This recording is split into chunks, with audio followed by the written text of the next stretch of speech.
قرآن اور اہل بیت۔ ثقلین حدیث۔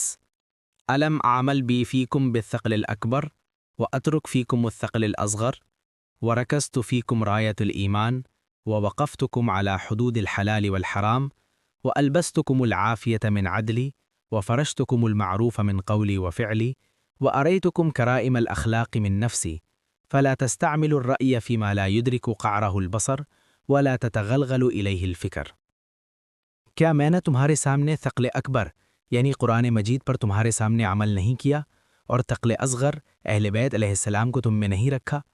میں نے تمہارے درمیان ایمان کا جھنڈا گاڑا، حلال و حرام کی حدیں بتائیں، اور اپنے عدل سے تمہیں عافیت کے جامے پہنائے، اور اپنے قول و عمل سے حسن سلوک کا فرش تمہارے لیے بچھا دیا، اور تم سے ہمیشہ پاکیزہ اخلاق کے ساتھ پیش آیا۔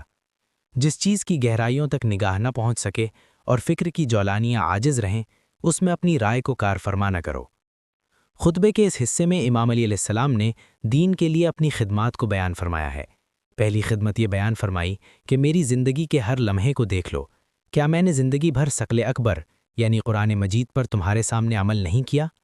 اس سوال سے یہ واضح ہوتا ہے کہ امام کی زندگی کا ہر قدم قرآن کے حکم کے مطابق گزرا ہے، اور اس فرمان سے یہ مفہوم بھی روشن ہوتا ہے کہ قرآن پر عمل کیسے کرنا ہے، اسے جاننے کے لیے امام علیہ السلام کی زندگی کو دیکھ لیا جائے۔ ان کلمات کی تشریح میں علامہ مفتی جعفر حسین رقم طراز ہیں۔ ثقل اکبر سے مراد قرآن مجید اور ثقل اصغر سے اہل بیت علیہ السلام مراد ہیں، جیسا کہ نہج البلاغہ افکار خطبہ 85 صفحہ 278۔